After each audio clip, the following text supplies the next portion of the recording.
বন্ধু বান্ধৱীসকল, পুৰবীজ ব্লগলৈ আপোনালোকক পুনৰবাৰ স্বাগতম জনাইছোঁ এটি নতুন ৰেচিপিৰ সৈতে। মই আজি আপোনালোকক অমিতা খাৰৰ লগত মাছৰ তৰকাৰী এখন বনাই দেখুৱাম বুলি ভাবিছোঁ। খাবলৈ বহুত সোৱাদ হয় আৰু মছলাও তেনেকৈ নালাগে। গতিকে মই আগতেও কেইবাবাৰো বনাই খাইছোঁ, খাবলৈ বহুত ভাল লাগে। গতিকে ভাবিলোঁ এবাৰ আপোনালোকৰ লগত মই শ্বেয়াৰ কৰোঁ। যদি মোৰ ৰেচিপিটো চাই ভাল পায় তেনেহ'লে এবাৰ ট্ৰাই কৰি চাব আৰু খাই কেনে পালে মোক কমেণ্ট কৰি জনাব। আৰু মোৰ ভিডিঅ'বোৰ লাইক কৰিব, শ্বেয়াৰ কৰিব আৰু মোৰ চেনেলটো ছাবস্ক্ৰাইব কৰি দিব নাপাহৰিব। যিসকল লোকে মোৰ ভিডিঅ'বোৰ নতুনকৈ চাইছে তেখেতসকলেও মোৰ চেনেলটো ছাবস্ক্ৰাইব কৰি দিব আৰু কাষত থকা বেল আইকনটো ক্লিক কৰি দিব। তেতিয়া মই বনোৱা ভিডিঅ'বিলাকৰ নটিফিকেশ্যন আপোনালোকে পাই থাকিব। এতিয়া আহক পলম নকৰি মই ৰেচিপিটো ষ্টাৰ্ট কৰোঁ। ৰেচিপিৰ কাৰণে এয়া মই অমিতা লৈছোঁ। অমিতাটো অলপ পকিবলৈ আৰম্ভ কৰিছিলে বাৰু, একো নহয়। আৰু এয়া কলৰ বাকলি 3টা লৈছোঁ, এইকেইটা মই পুৰি ল'ম। আৰু এই আদা নহৰু লৈছোঁ, কেঁচা জলকীয়া আৰু এটা পিঁয়াজ লৈছোঁ। আৰু লগতে এয়া মাছ 5 পিচ লৈছোঁ। মাছ কেইপিচ ভালকৈ ফ্ৰাই কৰি ল'ম। আৰু কলৰ বাকলিকেইটা কিছুমানে চ'দা খাৰ দি বনায়, কিন্তু চ'দা খাৰতকৈ কলৰ বাকলি হ'লে বেছি ভাল। এতিয়া মই কল বাকলিকেইটা পুৰি ল'ম, পুৰি আৰু খাৰটো উলিয়াই ল'ম।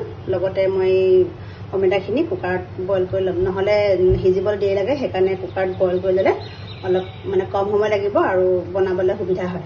কুকাৰত অমিতাখিনি দি দিলোঁ। দি এতিয়া মই অলপ পানী দিম, ইয়াত অলপ পানী দিম আৰু অকণমান নিমখ দি এইখিনি মই এতিয়া বইল কৰি এটা হুইছেল মাৰি দিম। অমিতাখিনি বইল হয় মানে মই ইয়াত কল বাকলিকেইটা গেছত পুৰি ল'ম।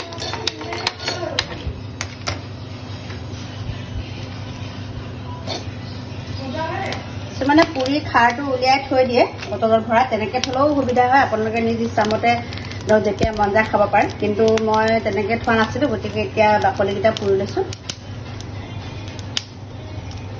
কল খাৰখিনি এতিয়া পুৰি হৈ গ'ল। মই অলপ সময়ৰ কাৰণে পানীত তিয়াই থ'ম। পানীত দি দিলোঁ। এতিয়া এইখিনি অলপ খচি পিনে ইয়াৰ ৰসটো উলিয়াই ল'ব লাগিব।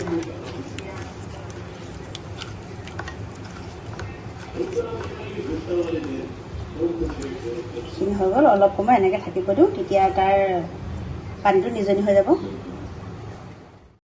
কেৰাহীত তেল দিলোঁ, তেল গৰম হ'ল। এতিয়া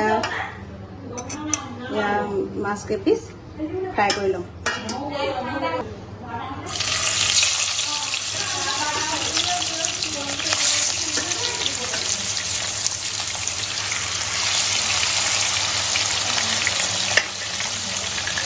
এতিয়া এয়া মাছখিনিও ভাজি হৈ গ'ল আৰু এই মাছ ভৰা তেল আছিলে, ইয়াতে মই এতিয়া আদা নহৰু থেতালি ৰাখিছিলোঁ ইয়াত দি দিম। পিঁয়াজ কাটি ৰাখিছিলোঁ, পিঁয়াজটো ইয়াতে লগতে দিম। আৰু ইয়াত 2টা কেঁচা জলকীয়া দি দিছোঁ। এতিয়া এইখিনি ভালকৈ ভাজি ল'ম।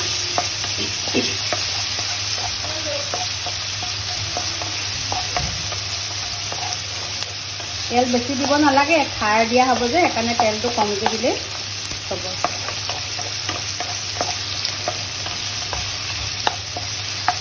অলপ ৰঙচুৱা হোৱাকৈ ভাজি ল'ব লাগিব।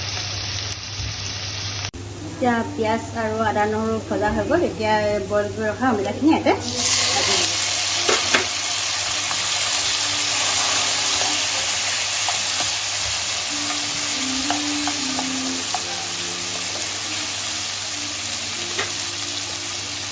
লগতে অলপ নিমখ, সোৱাদ অনুযায়ী নিমখ দিব। বইল কৰোঁতে নিমখ দিয়া হৈছে যে, গতিকে বেছিকৈ দিব নালাগে আৰু এনেকৈ আন্দাজমতে দি দিব কিমানখিনি নিমখ দৰকাৰ হয়। হালধি দিব নালাগে।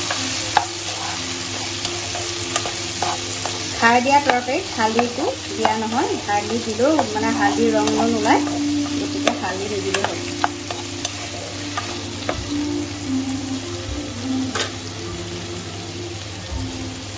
অলপ সময় সিজিবৰ কাৰণে এইখিনি ঢাকি দিছোঁ। এতিয়া ইয়াত এই কলখাৰখিনি এখন চাকনি লৈ চাকি দিব লাগিব।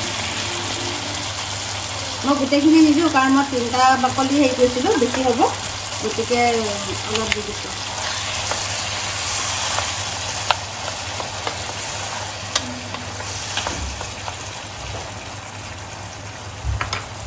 আৰু লগতে ইয়াত অলপমান পানী দিম।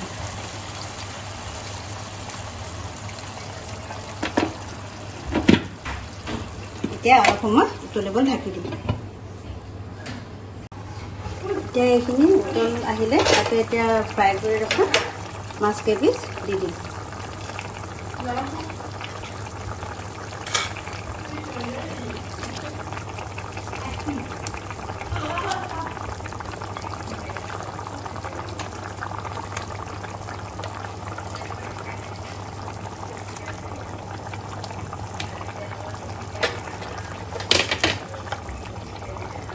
মাছ কেইপিচ দিয়াৰ পিছত আৰু অলপ সময় গলিবলৈ ঢাকি দিবলৈ ঢাকনাখন লগাই দিলে হৈ গ'ল। আৰু খাৰৰ লগত মাছ বনোৱা মই ৰেডি হৈ গ'ল। এতিয়া আৰু ইয়াত খাব পৰা হৈ গৈছে। আপোনালোকে ইয়াতে খাবলৈ প্ৰায় ৰেডি হৈ গ'ল। এবাৰ ট্ৰাই কৰি চাব, খাই কেনে পায় মোক কমেণ্ট কৰি জনাবলৈ নাপাহৰিব।